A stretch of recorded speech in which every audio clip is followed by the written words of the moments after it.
All right, welcome to the MOAT, where we break down real business decisions and the problem behind them. I'm Sam Robinson. And I'm Kyle Harbaugh. And every week we find real businesses, real numbers, and real stakes and show you how to build a business that competitors cannot copy, take, or kill. And Sam, we're not here just to report on the news. We're here to break down the lessons behind the news stories and give people leadership lessons that they can apply to their business so they can make better decisions and a more defensible moat. So let's build another layer. All right, let's build that moat. All right, outstanding. So Sam, I want to talk to you about a trend we're seeing. Many professional service firms are developing proprietary AI tools. They're secure internal platforms that serve as a layer, allowing their professionals, their team members to access their whole institution, all the data and information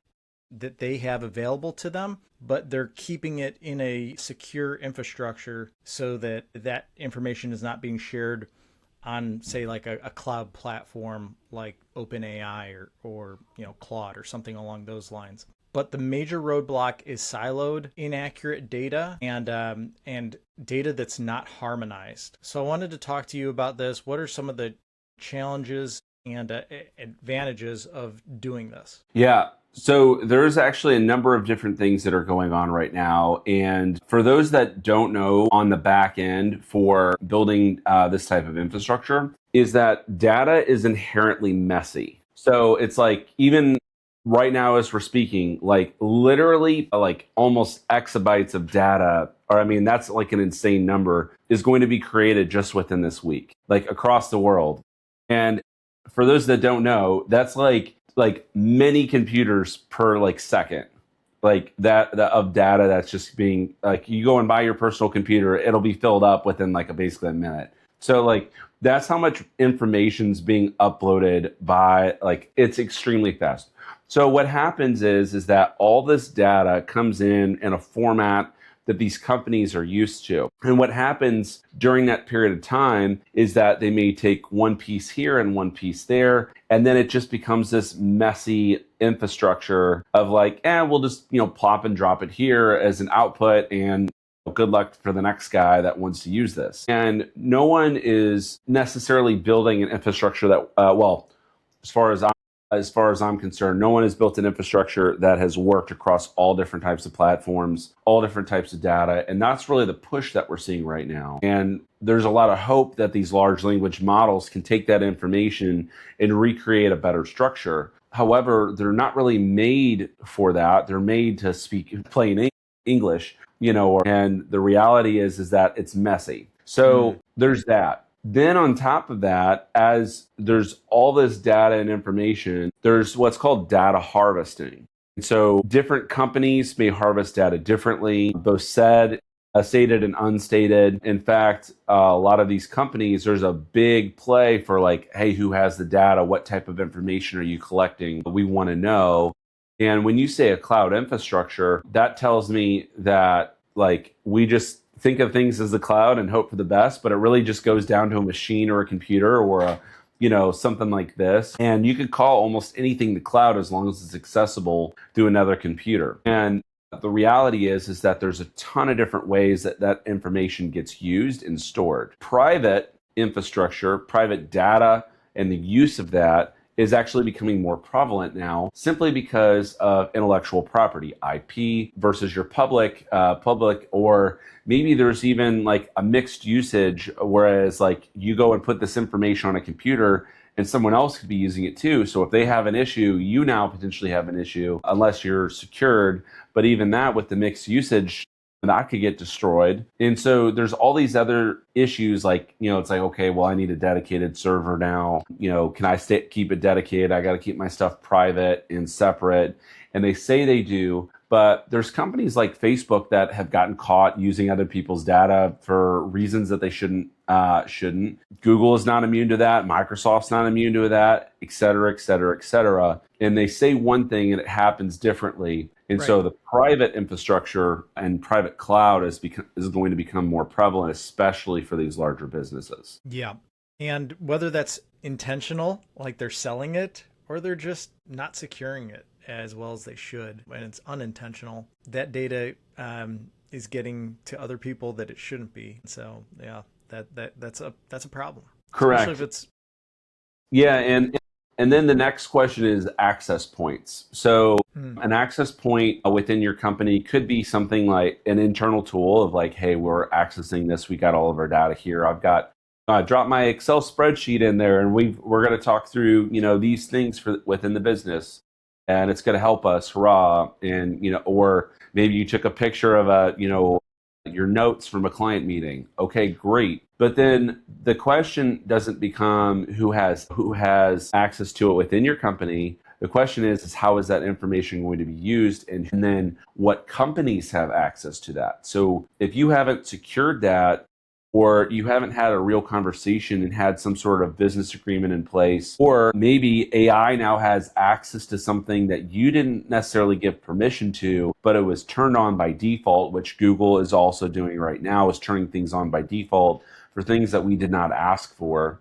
And that's just one example. Or maybe your employee dropped that document into, Claude or ChatGPT, OpenAI, or Grok, and now they have a copy of your client's sensitive information. So there's all sorts of issues, and people are collecting this information because the AI machine needs its information to be able to grow. And so maybe another conversation on synthetic data and now who has your data. But there's some serious issues out there. yeah. And one of the things is a big issue is just because we have a bunch of data. Like I remember in a conversation we had with one of the people we work with, and they're like, we have a bunch of information, but the systems don't talk to each other. And there's data over here, there's data over there, there's a bunch of different information, but it's not centralized. It's these systems are not talking to each other, and the data is not being made sense of. And just because we have the data doesn't mean that it's organized and people can make decisions on. Correct. And I think we're going to see what I'm calling there's a different word for it. I'm forgetting it right now, but we're going to see what I'm calling right now is like a flexible API. So Mm, you set up your API and you say, okay, this is, information slot 1, information slot 2, and maybe you have it from a bunch of different sources. And so I think there's going to be the rise of the setup very quickly using coding models like Claude, or maybe internal AI that they have through like Open Router or Hermes, etc. But you're going to see these flexible APIs that they're setting up either internally or externally to go to different tools to make calls on. So what basically that is like you have your information over here in a bunch of different systems, and you have another system that you need information to come to, and you need it in a nice pretty format. And so you're going to say, okay, this, and this needs to come over in this way. And so you're going to see the rise of, again, this flexible API where they're coding it either hard or soft, and maneuvering that as they see fit. But the reality is, again, data is messy inherently.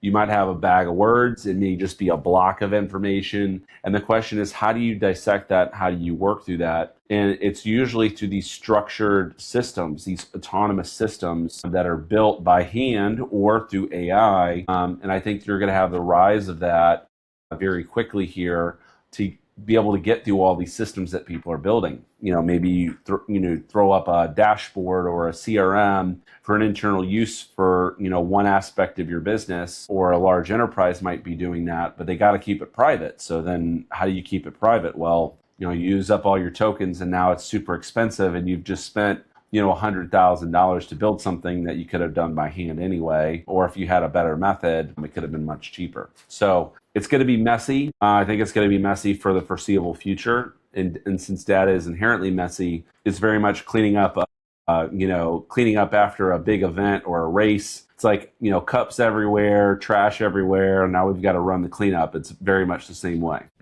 gotcha. Yeah, I overall, I think the moat lesson here is that there's a lot of data that you have, maybe it's documented, maybe it's not, but you can learn things from it. We're very big on data-driven decisions, but you have to have that in a way that's organized so that you can make decisions on it. And if you have a method to get all this data together, have it not messy, have it cleaned and organized so that somebody can make a decision. That's a valuable moat. That's a lot more information for you that you can use to your advantage over, say, a competitor who does similar work but doesn't have that type of capability. So overall, I see a real moat opportunity here. Yeah, and I think the businesses or that can solve the messy data issue are going to win, especially and again, as a quick example, let's say, for instance, I just talked with a potential prospect. Let's say I'm a manufacturing business, okay? I'm in the middle of either talking with a prospect that I'm going to make, I don't know, 1,000. Maybe I'm a baseball manufacturer. I'm going to make 1,000 baseballs for these people, and well, my baseline that I need to make, to make a profit, I need to make 10,000 baseballs for. I don't know what Rawlings has their profit margin set at, but let's say I have to run 10,000. Well, if I only am selling 1,000, that means I have to find another customer that's going to do it. And so the data's got to be able to tell me that, or I've got to have that in my brain based on conversations. And so having this information right in front of you as you're having these conversations is going to be wildly important. And I think autonomy, so basically some sort of system where it can pull in that information. So not AI. So I'm talking about a system that's already pre-built that can pull in the information in the way that you would have it. And then a large language model that can translate your request or the conversation that you're having into something that can be more structured is going to be some of the wins that people are finding here, especially on the front. So if I'm saying, this month I've sold 7,000, baseballs, and I'm about to sell another 1,000. Well, I need 2 more 1,000. So I might try to push to see if I can get an extra 1,000 from that, person, or say, hey, we'll give you a discount if you get, 4,000 baseballs. Now I'm 1,000 over my, my profit margin, or my, basically my break even. So now I have real data that I can do it. I'll take the discount. I'm going to have to purchase those anyway. I might as well just go ahead and purchase them now. Okay, great. 4,000 on your way. Now I've sold 11 out of 10. I'm above my break even though I've got a discount on it. Maybe I'm just above my break even point. Now I'm good for the day. So different information like that is going to be wildly valuable as you're operating your business. So sales data, operational data, people data, all bubbling up to what I would call leadership data in this standpoint, all enabled through technology, both hard and soft systems that you've built, as well as expectations with your people of how that needs to be used and put in there. Yeah. I completely agree with you there. There's some real advantages to being able to document some of the information, some of the things that are known by your people, but live inside their head and can be put into a system like this and leveraged for the larger organization. So Sam, we're wrapping things up. Okay. We've got a few more minutes. Let's play Pull That Lever. Okay.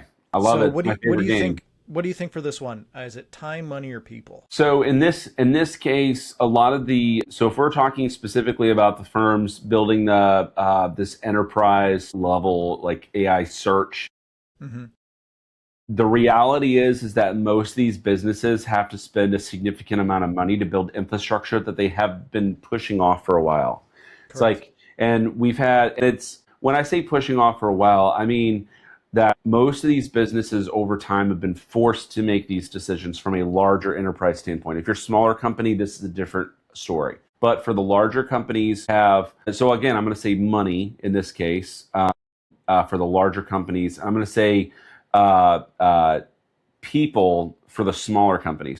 Money for the larger companies means that they previously had to spend money on actual technology like hardware and things of that nature. Then it's like, okay, well, now we got to get software, we got to get spreadsheets. It's like they've been around for a while, and then there was the cloud-based infrastructure. I'm skipping over a number of things that were also pushed during those period of times. But it's like now we have this like whole AI wave. It's like now I've got to spend money on this too. I'm like, where's my ROI? It's like they're chugging along, and it's like, how much money do I have to spend on technology to like get an actual answer? And the reality is, is that, most of these companies have already spent a lot of money, and now they're asking for the ROI. And AI has been one of the ones that has been much higher in cost than anticipated, because now they're using the machines. The reality is that they're just asking for integration. They want to be able to use the data and use the information to make quicker and faster and higher quality business decisions.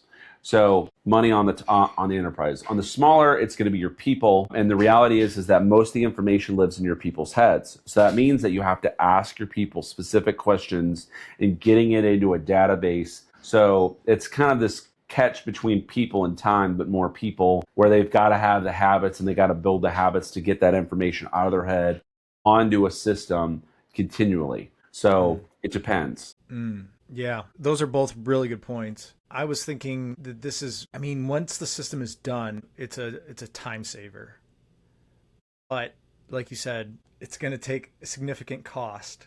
At the end of the day, I can also see that really this is, technology is an enablement. And so you're really giving your people a better tool so that they can do their job more effectively. You still have to train them. Still have to say, like, this is how we're getting the data in, and this is how we get the data out. So there's components of all three of these there. I would say overall, like you said, the money aspect is the first step.